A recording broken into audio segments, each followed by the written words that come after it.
Okay.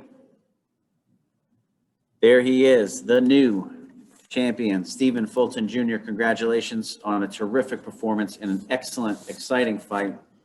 And the WBO Junior Featherweight World Championship now in your grasp. Congratulations.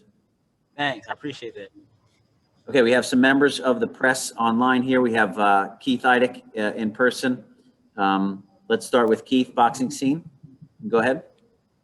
Hey, Stephen, congratulations, man.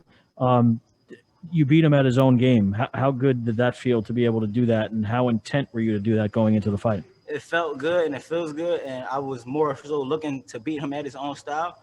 And I told you that I was going to engage this fight and not just box. And I did a little bit of both, but I more so engaged in his style, and I did that to show him that I'm the better man at what he does. At some point in the fight, although he kept coming forward, did you think you demoralized him at some point? For sure. The whole fight. Did you think at some point you might be able to get him out of it? I know he's a tough guy, obviously. You think you'd be able to get him out of there at some point? At some points, I feel like I touched him, but he didn't show that he was ready to go, even though he might have been ready to go. You mentioned the other day that your power was underestimated. Did you sense early in the fight that he might have been surprised by your punching power? For sure. His face shows it a lot. Where do you think, obviously you're in a great position now with a world title. Where do you think this puts you, and who would you like to fight next? I would like to fight another title holder. I would like to show that I'm the best in the weight division. After a year off, I feel like I did a good job, but I can be a lot better and a lot sharper if I would have stayed a little bit more active. You don't seem happy. Oh no, I am happy. I just gotta let it sink in right now. I'm fresh out the ring, just went through a little tough little fight, but I gotta let it hit me. When it finally does hit you, I mean, can you speak to working your whole life to be in this position and what it means to you? For sure. When it hit me, y'all gonna see me act a fool. I'm gonna go crazy. I'm gonna be dancing and everything. But it's just a dream come true right now, and I'm just happy to be the world champion. Not everybody can say they're world champion. Thanks, Stephen. Thanks. Oh, the nickname Cool Boy Steph, you got to keep your cool on camera. So congrats. Stephen, I wanted to ask you, Brian Custer at the end of our telecast asked you a question regarding your layoff. It's been a year since you last fought. You suffered from COVID-19. You did have challenging symptoms, and you've come back. How were you able to overcome the would-be ring rust, and how did you feel right from the get-go of this fight? This was like the first fight I wasn't really nervous, and I felt a little odd that I wasn't nervous, but I knew I was in shape. I barely got tired, and the ring rust really wasn't there as much. It was there somewhat, but I kind of feel like I broke out of that. Like, just going through the things that I've been through and having COVID and having that shot taken away from me took away that ring rust. It just made me super excited to get back and just be here. And thank God that me and my opponent came out safe, and we made it happen. Yes, you did. All right, let's go to some questions.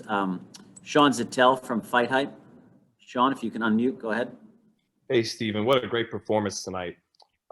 You mentioned to Brian once you got out of the ring that you bullied the bully. What went into the technical side of that? How were you able to, he's known for his body attack. It's, your body attack was better than his tonight. What were you able to do in there to bully the bully? I was the better fighter, and I'm better at what he does. I just showed that I was the better man overall, and just in general. I feel like I'm the best in the division, and I'm going to continue to show that. But the bullies do give, I'm lost words right now. It was a high character bully too, not the kind of bully that just shells up, right? Sure, for sure. He wasn't trying to he wasn't taking no for an answer, but I had to force the issue. I had to keep working his body, keep attacking his body, and I'm a great body puncher. I just, I'm so used to boxing that I had to show y'all the other side of me. And you've talked in the past about having aspirations to really become a breakout star in boxing, which is hard to do at 122 pounds. Do you feel like you showed you could not just be an elite 122 pounder, but you could be a pound for pound top 10 guy? And what are you going to have to do to get to those goals of that? I would have to keep working my butt off, just stay in the gym, stay consistent. just get back to what I know, get back to the gym, take a few little break off, but come back harder and stronger and continue to learn and work on my craft. And I believe I can make all those things happen. I know you talked about becoming undisputed in this weight class, but it's believed that Naoya Inoue is going to come up to 122 pounds. What would you think of a fight with him? I'm willing to make all fights like that and big fights happen. If he wants to move up, that's what he decides to do. But I am a big 122 pounder. And Keep that in mind. And lastly, I know you had some fun, respectful back and forth with Leonard Ellerbe and Mayweather Promotions in the lead up to this fight. Anything you want to say to Leonard or Floyd after this fight? I made it easy like I said I would. I took off. I made it easy like I said I would, and I beat him at his own game. They said it'll be a surprise. I didn't hear Floyd say much, but Leonard Ellerbe was the one talking. But he did his job. He did what a promoter's supposed to do, and I take my hat off to him. Okay, Sean, thank you very much. We're going to go to DeMichael Cole from Philadelphia Inquirer. DeMichael, you have to unmute and go ahead. Stephen, we talked about it, leading up to this week, man. You said that, leading up to this fight that you've been, training with Derek and, you had found some new things. What the way you engaged on the inside today, was that one of the things that you trained with Derek? Yes, the catch and come back, those was a lot of things that I've learned at that gym and when I trained with them. And then just coming off that, I know I heard your trainers in the corner telling you, towards the 8th and 9th round that, you use your stamina. You have more energy than this guy. Just how did you wear him down late? All the judges had you win in the late rounds. I wore him down by just kept attacking his body, kept pushing him back. I knew they wanted me on my back against the rope a lot. And I kind of started off like that, but I had to change the whole narrative, change everything around, and start pushing him back and keep dropping them uppercuts from that angle that I was in. And that's how I got the job done. Appreciate you, man. Congratulations. Thanks. Appreciate it. Okay, DeMichael, thank you. Let's go to Jeremy Harridges with Fansided.com. Jeremy? Hi, Stephen. Congratulations on a fantastic victory and becoming the new champion. Was there a moment within the fight where you felt maybe a sharp decline in Leo's performance, like you knew that you were breaking him down and that you were on cruise control? From like the 5th round, that's when I knew like I was going to get him. I was going to take off from the 5th round. I never was like tired throughout those rounds of me engaging. I normally would be a little winded from engaging in any other fights if I would have started off like that. But this fight, I was prepared and I knew that that's what I came to do, and I knew it was going to have to get dirty. So from the 5th on out, I knew I was taking the fight away from him. We talked a couple days before about the lessons that you learned from your multiple camps with Carl Frampton, not only how to deal with a pressure fighter, but how to pressure a fighter yourself. Did those lessons kind of become rote memory, and did you carry them out in this fight? For sure, I've learned a lot of things, like such as keeping the head on my opponent's chest, and I did a lot of that this fight to the point where he couldn't, throw the punches that he wanted to throw because he couldn't see those shots. Final question for me. According to show stats, you threw 1,183 punches in this fight. How tremendous is that for you, hearing that number, and how much of a testament is that to your physical conditioning, and did it even win you? I didn't even know I was that many punches. This is probably the first fight I did that. I didn't even know, but damn. Yeah, I swear to God, I didn't know I threw that many punches. It didn't seem like I threw that many punches, but it feels good to know that I can do that and still not be winded. And I feel like I just dogged them out. I'm just more so happy, not that I got the WBO, but that I beat him and beat him at his own game. I told him that I was going to do that. I told everybody from here on out that I was going to engage and fight this fight, and I fought. So what do they have to say now? They always say that he runs, he's going to just jab. I dogged him out of their game. Now what's going to be the next thing they're going to say? I don't know, but I think they're going to say that, well, you're the champion now. So congratulations, Stephen. Thanks. I appreciate that. Yeah, I think when you go back and watch this fight, Stephen, you'll see it was all action from the opening bell, literally.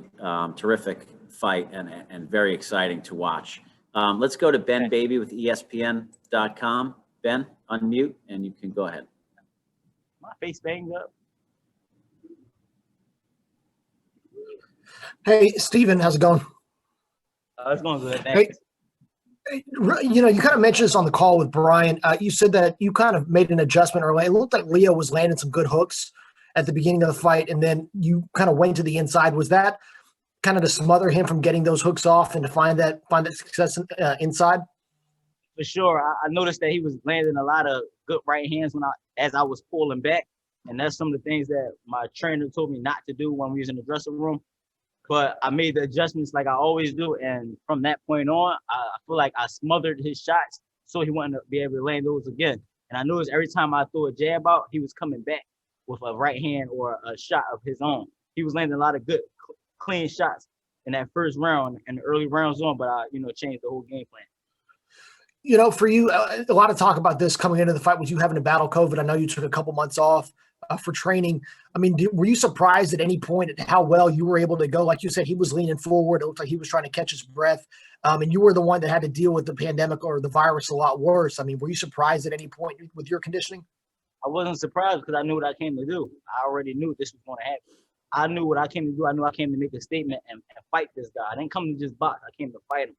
And that's what I did. I feel like they were surprised. They didn't know that I was going to come and engage in a fight like this. The way that he beat Tremaine is because Tremaine's a smaller guy and he wasn't used to nothing like that. I'm used to dealing with those things inside the gym, inside the ring. Everybody I fought tried to bully me or push me back and it didn't work. So this time I did what they tried to do to me and I got the job done.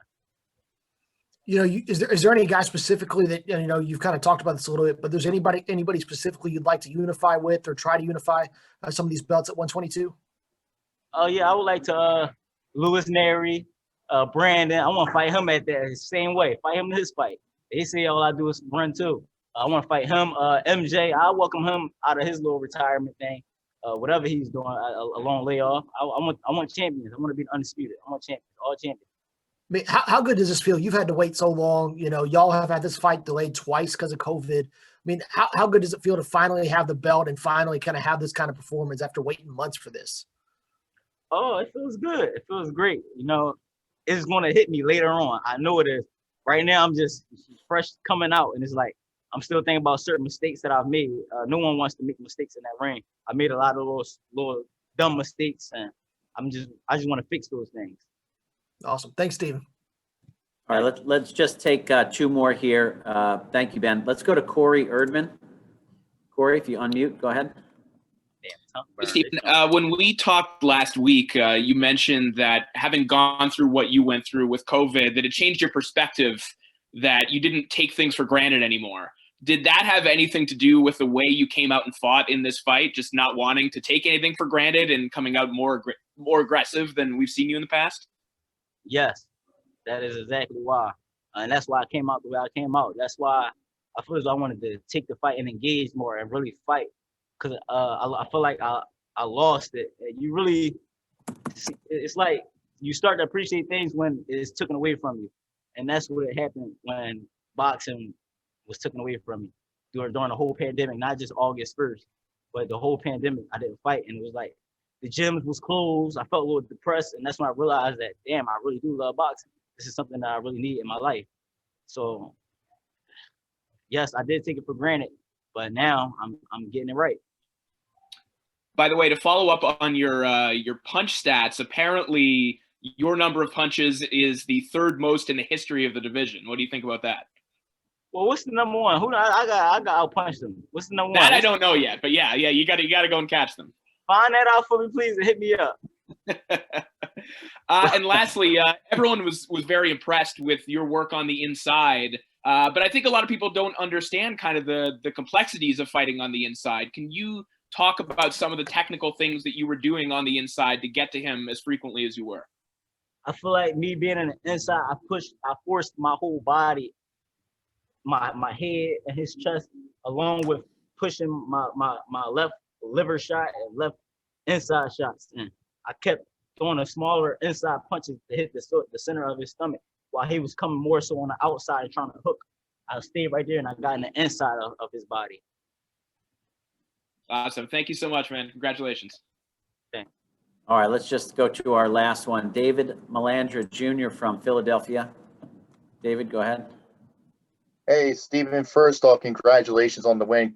Can you just talk about the pace of this fight, the volume of punches you threw throughout the whole fight, and just how your condition was? Oh, my condition was great. I don't want to say it, but I ran like every day for a month, 4 or 5 miles for a month straight. A month. My condition was outstanding. I didn't get tired. I was right there the whole time, but I didn't want to punch myself into being tired. And it's crazy that y'all said I threw over 1,000 punches, and I'm number 3 for the most punches in this weight division thrown. That's correct. amazing. So I feel like I accomplished 2 things in one night so far, along with showing that I wasn't that much ring rust. And second, can you talk about the work you did on the body tonight? The body work was amazing. I'm surprised at myself that I stayed there the whole time. But like I said, once I started noticing that he wasn't prepared for me to fight him at his own game, that's when I knew I got to stay there. I got to stay in the inside. And if you can hear it during the trainer tracks, from like the 4th, I said I had to stay there. I said I got to stay there. I got to fight this fight like this. I couldn't continue to box. If I continued to box, my legs would have been a little bit more tired. So by me standing inside and working him the way he was trying to work me and kept landing those nice body shots is what got me this victory and would slow his pace down. And finally, what does it mean to bring the championship home to Philadelphia? Philly, we back. That's all I got to say. Well, I made it. I put my name in them books, man. I made history. All right, thank you. Congratulations. Thank you. I noticed your Philadelphia Flyers colors you're wearing tonight. And very good point you made. Your trainer, your trainer at one point did ask you to use the jab and step back and box from the outside, and you basically shook that off and stayed on the inside from that point forward. The U.S. has been my bad. Going after people. Sorry, but I had to stay there. Yes. All right. Let's just take one more here. We have R.L. Woodson. Ron, go ahead. This is Wood from Bite Down Boxing. Thanks for getting me in, Chris. I appreciate it. You got it. Hey, congratulations, champ. I thought it was odd that you mentioned you were going with the same game plan, that you actually shared that ahead of the fight. What did you see against Tremaine Williams to allow you to go with that and to share that going into this one? I seen that when he was fighting Leo, he wasn't punching while Leo was throwing that body work. He wasn't punching off of it. And I said, all somebody got to do is punch. Every time once he let his little body shots off, if they give them back and keep that same momentum, then they could beat him. And that's what I did. Got you. You go for back-to-back 100-plus punch rounds in the 5th and the 6th. I think that was like double your average according to what they were saying on the broadcast. When you do that, you hit him with the volume, and then also during those rounds, you're pushing him back to the ropes where that might have been his game plan. At that point, do you start feeling like he doesn't have anything else to go to get the win? That's all he had. That's all they was banking on, was keeping me on the ropes. That's the only game plan they had. They didn't show that they had anything else. I showed that I was going to box him. I showed that my jab was going to be a problem. I showed that I could bang and push him back and fight him at his fight. They only showed one style, and that was trying to come forward. He couldn't fight going backwards. So I had to push the issue. All right, and I know you said that this was your shot at a second chance. You mentioned crying about seeing the first one slip away. You had to take advantage of this tonight. What gave you the confidence, to not worry about the gas tank and commit to the inside fighting and wrestling, which I would think, would have been an energy concern, would have sapped your energy with the infighting and then the hand wrestling and whatnot, when you could have just, step back and got that space and continue working the jab. I knew I was in shape. I knew I was ready for this. I was more so excited to engage and fight. I was excited to be back. So that's what I wanted to do. Nothing to take away from my coach, even though they wanted me to box the early rounds. But when you take a huge layoff like that and then lose out on the opportunity, I felt like I just wanted to really fight. I was happy and excited to be back. So that's why I did what I did. Got you. Last question. Just congratulations on the victory and congratulations on being an entrepreneur with your Crab Shack venture and whatnot. Any special going to be out there this week for customers at the restaurant? I don't know. I got to check my phone. Shout out to Adrian Broner and them too. They definitely Earl Spence. They all hit me up before the fight. They all hit me up during, knowing like I was coming out here to Clarissa Shields. Everyone hit me up. So shout out to them. Was that any? I didn't want to take away from your moment in mentioning Spence in his performances against Garcia or Porter, where he fought their fight. But any inspiration from him on implementing that tonight against Leo? I can't say I was inspired by it, but I can say he definitely did a good job at doing what he do. Take my hat off to him. He's a good friend. And shout out to Danny Garcia as well. He's a good friend. All right, congratulations, champ. And again, thanks, Chris, man. I appreciate it. Of course, Wood. All right, take it easy now. And cool boy Steph, congratulations. Very happy to see you get the victory. And like I said, an excellent, terrific fight. Wish you safe travels and good luck the rest of the way. We will see you next time. That. Thanks. All right, to the press, thank you for the support this week and for participating tonight. Take care and be well.